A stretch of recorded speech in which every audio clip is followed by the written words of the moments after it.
For this 15 seconds before we start. You ready?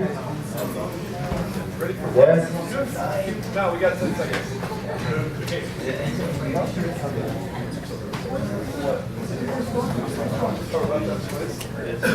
Good morning, everyone. I hope you are doing fine.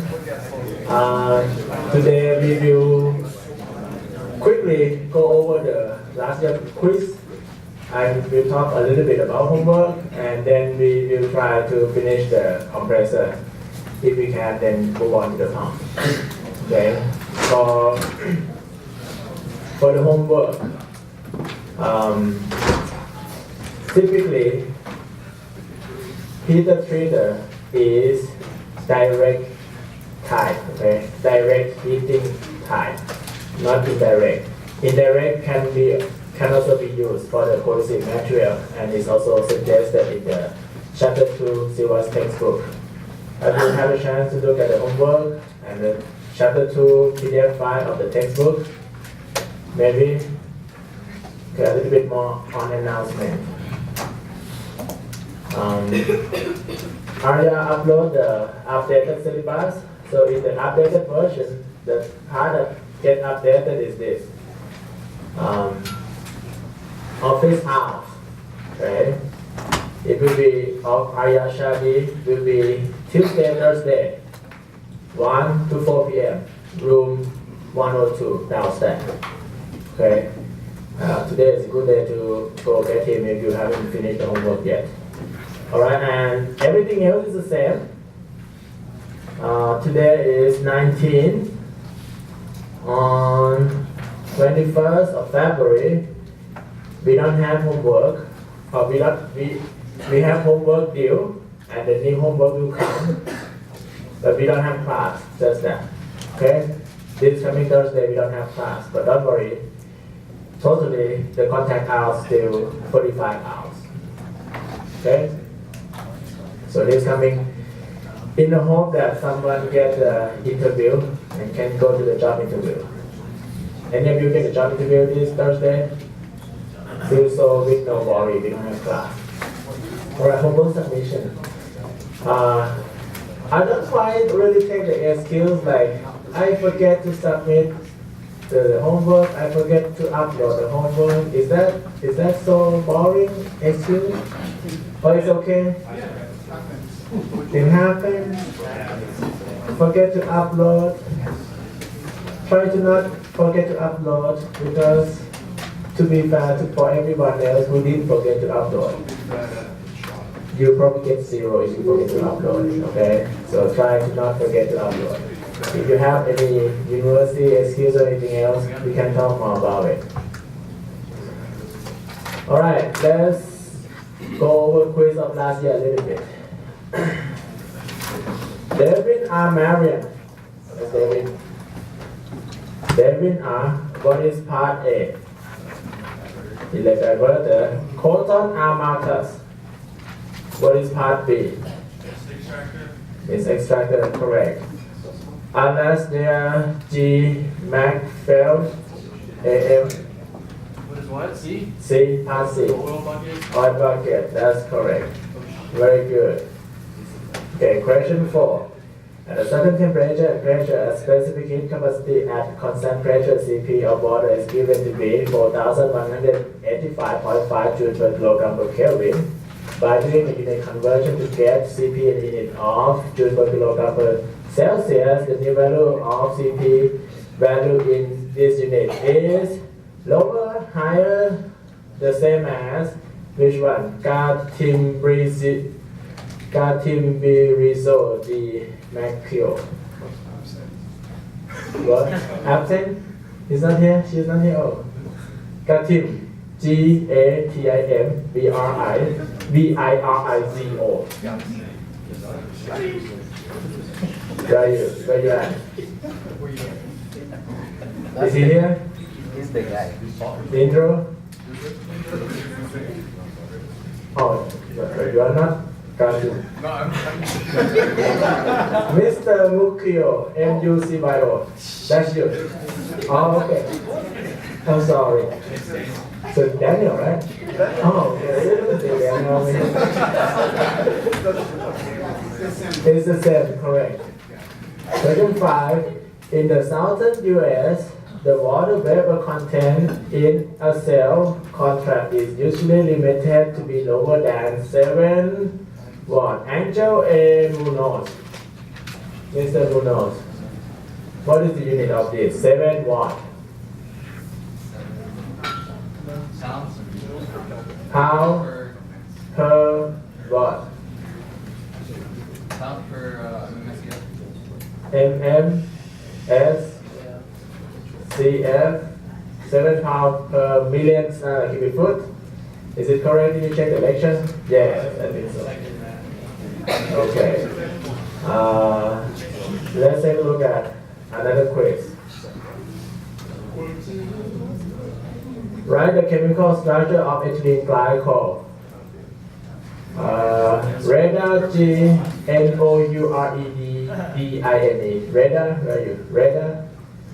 Can you find the chemical structure of ethylene glycol? Is it OH dash dash dash OH? Is it like OH and this and another OH? Okay, alright. Remember that you need that. From gas law, PV equal to ZnRT, the actual gas flow rate Q in the unit of cubic foot per hour can be calculated from the standard flow rate Q sub G in the unit of MMSCFD as this. So actual flow rate can be calculated from the standard flow rate. Okay, provided that we know temperature is given in the unit of Röntgen. Compressibility factor at that pressure is in psi A. Q is the actual flow rate, cubic foot per hour, defined at the actual temperature and pressure. The standard condition is defined at 14.73 psia and 60 Fahrenheit. Okay, A. Show the derivation of the above equation starting from the gas law. B. Get the numerical value of C. Can you do that? Do you have doing that? Sandra Maria Abinya Odimbo. Sandra, how do we do that? Where do we start?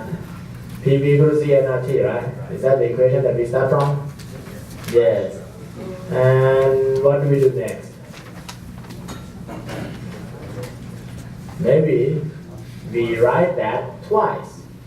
PV over PV equal to NRZT over NRZT. Okay? And the bottom part will be defined at base temperature and base pressure. Okay, so we have PV over P base, V base equal to Z base, which is 1. Base condition is that condition, and we change that to Röntgen. Okay, R will cancel with R. Temperature at the bottom will be that in the Röntgen, and at the top will be that. You got it? I don't think I'm going to do it now, but okay, just give you some idea. That's a real quiz, okay, of last year, and it could be in the exam. So I will do this. And P is base pressure, 14.7, and volume will be, instead of volume will be, we can say volume, but that will be standard cubic foot. Okay? And Z at the atmosphere will be what? 1. R cancel with R. Okay? And we flow at the constant mass flow rate. Do we not? Whatever mass that is in the actual case stay, or the number of molecules stay the same. So N is the same as n. Then I have this, right? Good? Okay. And then that V will be V in the unit of cubic foot. Just that. At the in situ condition. And that P will be pressure at the in situ condition. Correct? So I move this one on the top. Okay. That is a multiplication. So T at the bottom doesn't cancel with T at the top, but T at the bottom will be 60 plus 460. So it's about 520. Okay. And instead of V, we can use Q, correct? But that will be actual cubic foot. And that can be Q, actual volume. So if we do per day, we do per day on both sides. That will be standard cubic foot per day on both sides. Alright? So it's almost the same, and that's QG, right? But I just have to change from standard cubic foot per day to million standard cubic foot per day. So let's take a look at this trick. So right now, the equation is correct with no assumption. You agree? Yes. And then, instead of Q, I put mm over here. What do I need to do? So Q that the user will put instead of 1 million, they will put just number 1. So we have to multiply by 10 to the power of 6, like that. Okay. So that Q that the user will put in will be in million. Alright? And the rest you do some math by yourself and you can find the value of C. Good? Okay, so it is fair enough to have that in exam. When is our exam? You recall that? Before the spring break, right? Okay, right before the spring break. Let's go over. Oh, that's it. Do you know where to find this last year exam? Yes. Okay, we have what website? Website in the syllabus. Syllabus have the website on it. That website is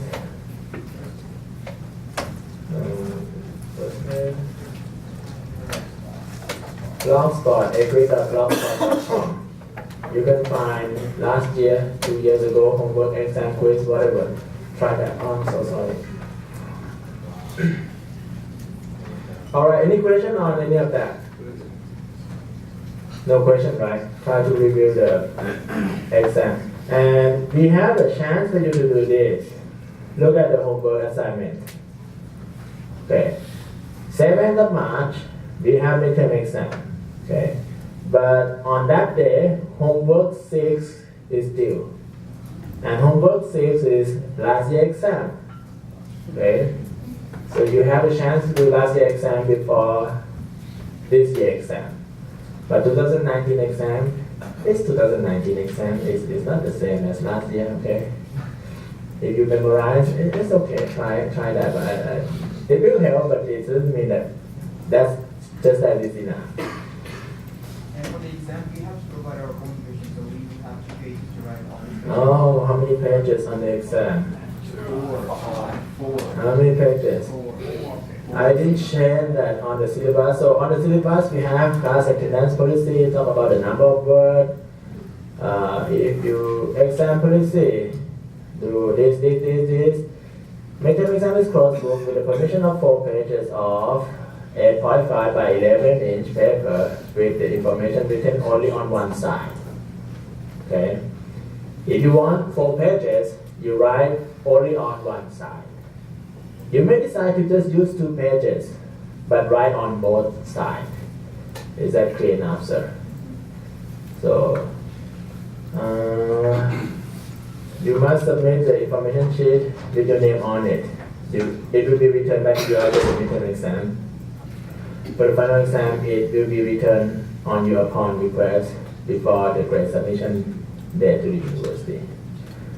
If you do too many pages, if you fail to comply with this requirement because of violation of law, there will be some reasonable penalty for you, okay? Alright, let's continue with the lecture.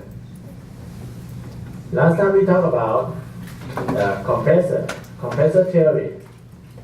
We talked about isentropic, reversible adiabatic, which is isentropic, isothermal. Did you review that?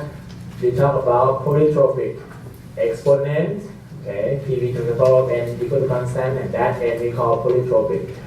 We talk about order of magnitude of the ratio of specific heat, okay.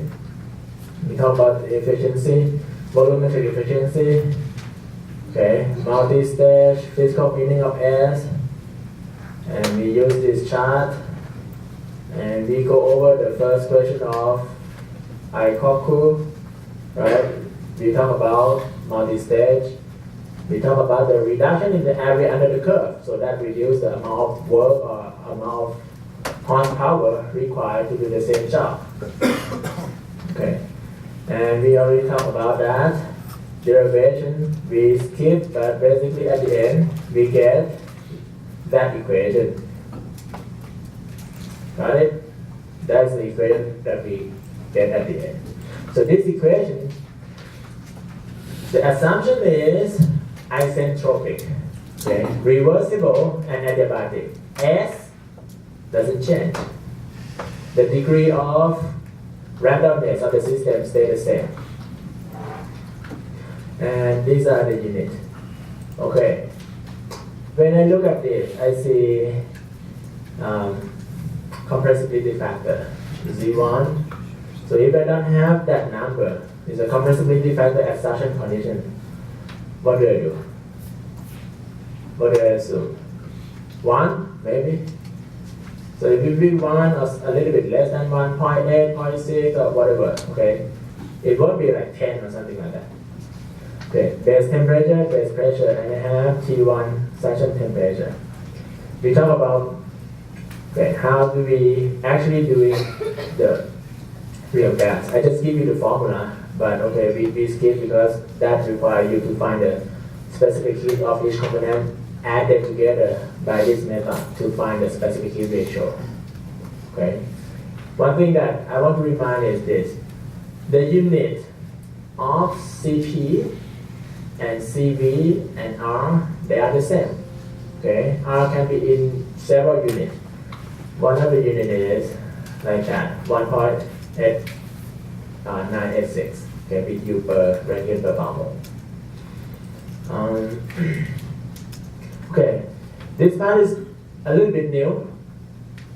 What do we do for specific heat ratio? Okay, there's a formula to calculate that specific heat ratio if it is in this range at that temperature. This is K value at 150. If we know the K value, we know compressibility factor, we can get discharge temperature for the real gas case. Good? So this formula, of course, you need to write in your information sheet. Otherwise, how can you get the discharge temperature?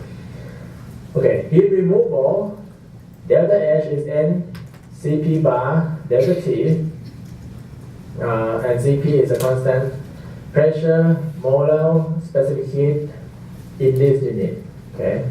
Average cooler temperature. So with this, we know amount of heat that required to remove it. So when you look at this equation, you see something. N, number of mole, right? N is number of mole. We flow at the constant mass flow rate, or constant number of molecules. And we have delta T. What is that delta T? Temperature difference between before and after, right? And that temperature difference is dependent upon compression ratio and those fluid property, gas property. So this tells me that if I have constant compression ratio, I will have constant delta T, okay? Provided that I cool it back to the same temperature. I have stage 1 coming in at 100. Go to the compressor, it's getting hot. Then when it go to compressor, I reduce it back to 100. So this means heat required to be removed per each stage will be the same. So I just multiply that by number of stages. Will be total heat required to be removed. Okay. When we design the compressor, I already talked about that. For multi-stage, you need interstage cooler. Whether the problem statement tell you to put in or not. If you have the multi-stage, you need the cooler. And we need to keep the compression ratio per stage to be the same. Right? When you look at it a little bit more in detail, okay, I use that formula, substitute the value of methane, CH4. I put it there, I do calculation according to the formula I have, I get 1.29. I wonder, is it the same all the time, or the pressure, or the temperature? Okay, I run NIST, okay, web book. Okay, that's a government web book. Okay, this allow me to get thermophysical property online. Okay, I look up for methane pure component, then I do the plot of K value, specific heat ratio, and I found this. When I go from 0 PSIA, I get about 1.3, which match to what I have. Okay. I increase the pressure from to 1,000, 2,000, 3,000. It go up, it go constant. It go from 1.3 and it go up to about 1.85. Okay, that is specific heat ratio, CP over CV. I do the same thing. I pick at 1 psi A, just at 1 psi A, but different temperature. Okay, it varies with temperature around from 50 Fahrenheit to 400 Fahrenheit. So it go from, it's still 1.3, it stay between 1.3 and 1.2. So this tells me that K value is changing, keep changing with temperature and pressure. Okay, what does it mean? What does it mean to you?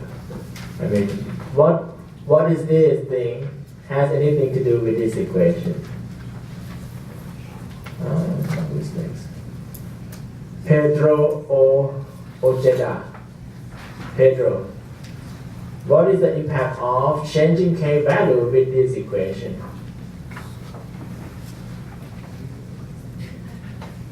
No impact? Does it do something? What do it do to you? Trevor K Olson, Olson. Trevor. What does it do to this equation? The change in K value do what? Does it change anything with W? Trevor? So this, when I look at the handbook or anything, it just give okay, K value, give me one number, 1.3, put 1.3 in, 1.4 in, and I get the answer. So I really have to keep in mind that this equation give me ideal horsepower, okay? And the actual horsepower doesn't need to be that, can be changed, okay? Because the fluid property that we put in, the K value, it keeps changing with the pressure, temperature, and when you look at the derivation, I know that I promised to not go into the derivation, right? But I can show you this. When we do the derivation, we have to do the integration, and K like come out from the integration every time. So we say PV to the power of K equal to constant, okay? PV to the power of K equal to constant, and we treat it like a little bit constant. So the change in specific heat ratio means that what we get is theoretical horsepower, and theoretical horsepower is subject to some uncertainty. That's it. Good? Alright. Let's go through some of these, okay? 3.7, example 3.7, adiabatic reversible expansion, you read it, okay? We have 3.8 JT cooling, Joule-Thomson effect, and we have 3.10, 3.11. So you read 3.7, 3.8, 3.10. Okay, that's your turn, your job. We will do this together. 3.11. Okay? To be quick. 40 million cubic feet per day measured at that temperature and pressure of an average natural gas at 240 Fahrenheit are flowing freely through an expansion valve.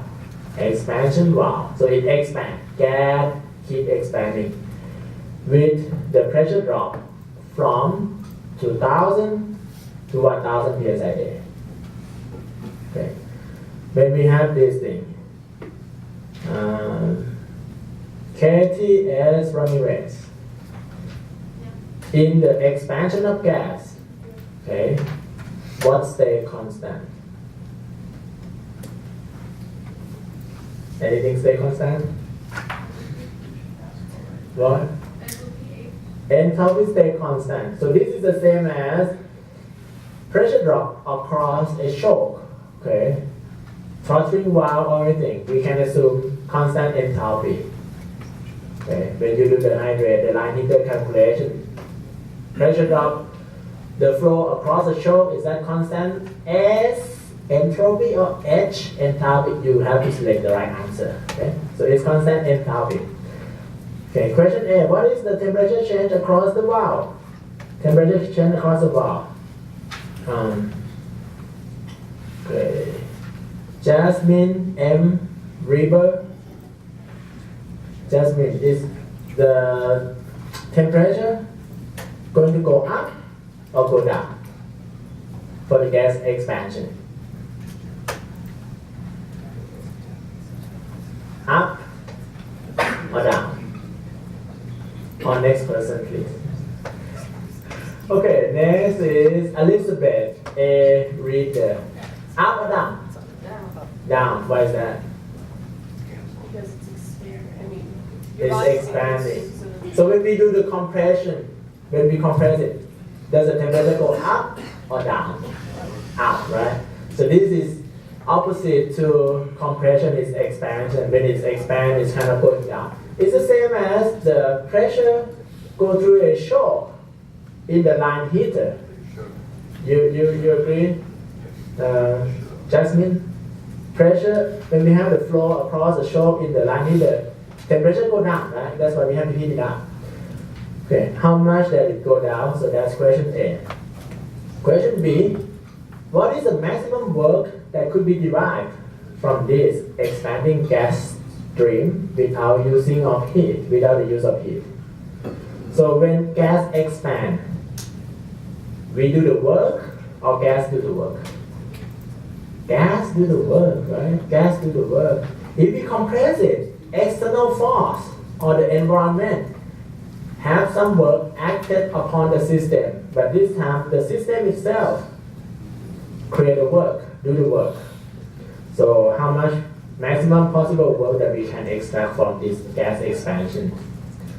Question C, what would be the temperature change on the gas when expanding through an adiabatic reversible engine? Adiabatic reversible engine. What is adiabatic reversible engine? Braxton A. Rees. That's Braxton A. Rees. Raise your hand, raise your hand. Where's Braxton? Okay. What is adiabatic reversible engine? What is adiabatic, first of all? Constant something. No heat in, no heat out, right? That is adiabatic. Reversible means it can go back. Okay. Adiabatic plus reversible means same randomness or constant entropy. So when it's both no heat coming in or going out and it's reversible, that make it constant entropy. constant entropy engine is ideal engine. So if you use this gas expansion to make the engine move, okay, in the horsepower, like ideal horsepower calculation, we consider this as a constant S. What would be the temperature change on the gas when expanding through ideal engine? That's what it is. Okay, let's take a look at the solution. A, for a throttling process across a valve, the enthalpy is constant at 2000 psia and 240 Fahrenheit. Small h is 1400. How will I get that? I read the graph. Okay. And so we have another version of graph. JFT try to use this for homework or exam. Okay, it's clearer. Okay. I look at the graph. I have the constant temperature of 212. So this is 200 Fahrenheit. So this is 400 Fahrenheit. So this line, they are constant temperature. So this line is about 212. Okay. And that 212, we start at 140. Why would you say 212? If I were picking, it looks kind of in between. Why wouldn't you just say 210, or did you choose? Okay. That's an incredibly specific number for the amount of resolution we have in that chart. Okay, we can do 210. 210. I'm just saying. I said 212 because the book said 212. Okay. And I agree with you is too much resolution that we can read from this graph. I agree with you. Okay. So in Isentropic book, we start at 240. 240 and 2000. So I go to 240 Fahrenheit. Okay, 240 Fahrenheit is this line, and 2000 psia is that line. So we have the starting point, point A. I read the enthalpy value 1400. Okay, this per bar mole. That's this number.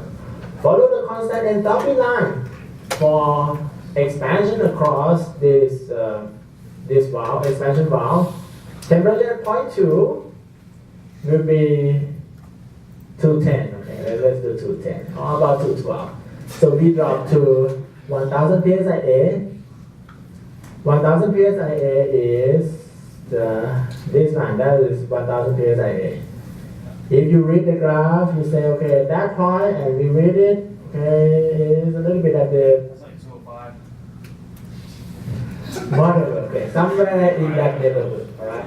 If you say unless if you say 200, that's wrong. If you say 220, it's wrong. If you say something between 200 and 220, it's anything you like. About 212, I think. Alright, so that's the first question. B, what is the maximum work that could be derived from this expansion scheme without using the use of heat? Okay. So when I look at it, the second point, so this is constant enthalpy process. Right? That's constant enthalpy process.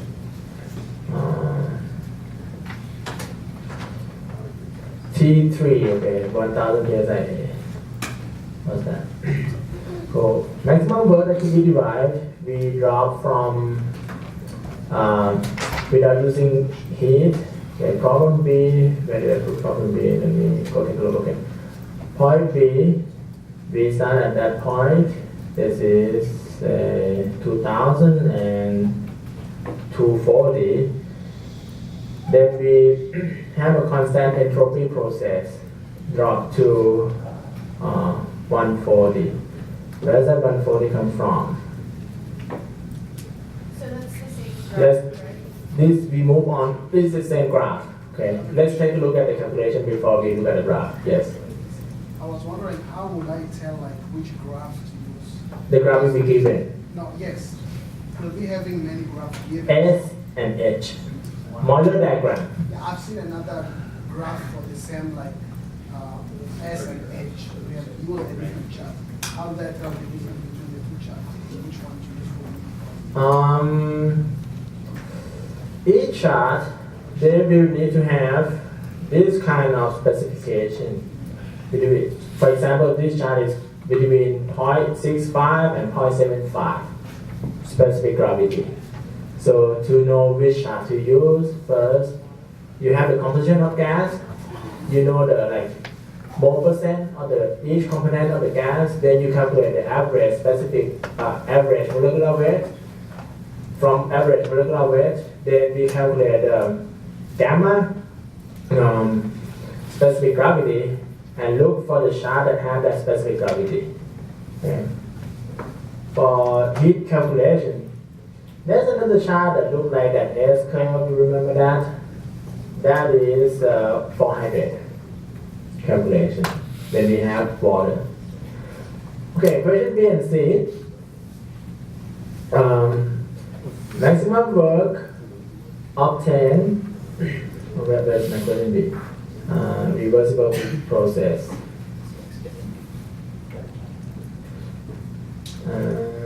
Is slide 140. Okay, let's go back a little bit. Okay, we done with question A, right? The temperature change across the choke. Question B, maximum work that could be derived from expanding graph without user heat. Question C, temperature change on the gas when expanding through an adiabatic reversible engine. So in what case do we have maximum work? I'm sorry, but I'm going to go back in the slide. Several slides to show you this. You see this one?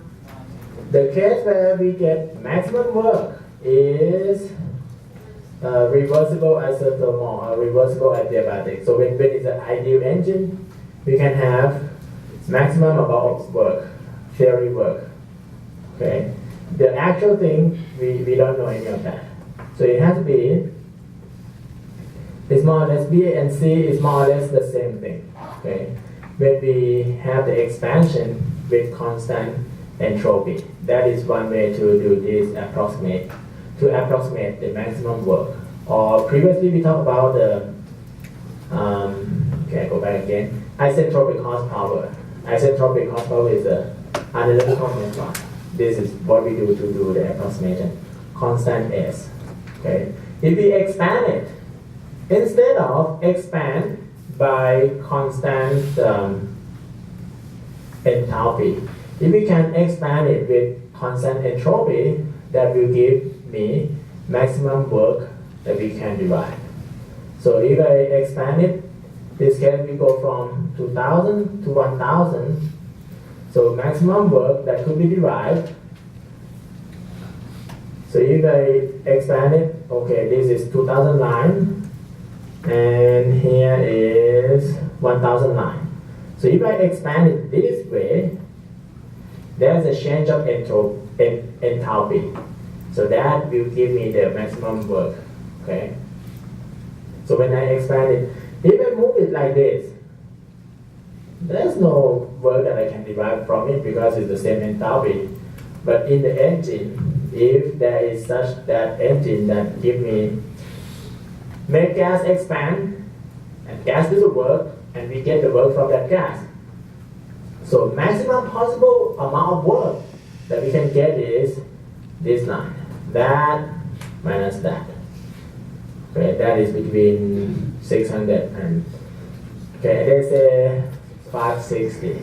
Okay, you may do 500 or something. So maximum work occur when this line change, the enthalpy change a lot, change the most. Okay, so we just go straight down for the expansion. Okay, normally we don't have any of that, but this is like theoretical value, maximum possible work that we can derive. So if we go from 2000 to 1000, maximum possible work is the difference in that specific enthalpy. Okay, so I have 1400 minus 560. Okay, that is maximum possible work. The maximum possible work will be obtained using adiabatic and reversible process or isentropic. Okay. At 2000 psia and 240 Fahrenheit, S1 equal to minus 7. When we expand it to 1000 psia, we have constant S to get the maximum possible work. I read the temperature from the chart. T3, the temperature, okay, is right on the graph, so it's 140. Okay? So what I learned today is maximum possible work that can be derived from the expansion process should come from constant entropy process.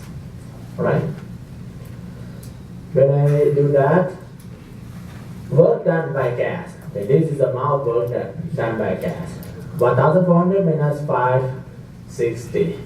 If you do just 500, you do, so it falls right here, somewhere between 400 and 600. If you do like 500, we don't deduct any point from you.